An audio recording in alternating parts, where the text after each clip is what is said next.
Como somos muchas, vamos a pedir por favor si los niños y las personas que están ahí nos podrían hacer un favor de bajarse de la banqueta, no nos vayamos a lastimar, porque sí estamos como un poquito justas de espacio.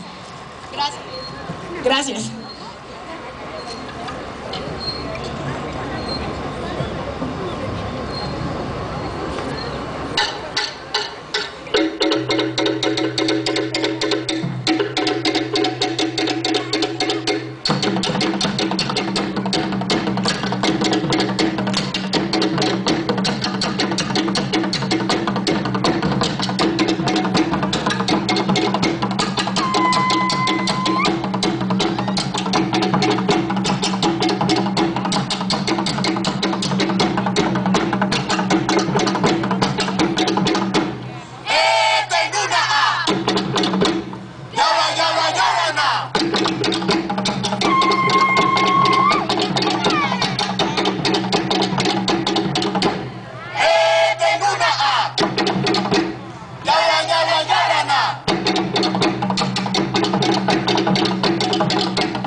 o te whenua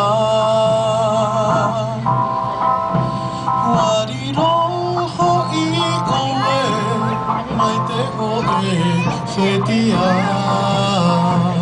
No te rani e turamarama tōraraha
Whetia no te rani e turamarama tōrara'a Oho e ta'u mihiraha ta'u wheuriraha I te mamahana toa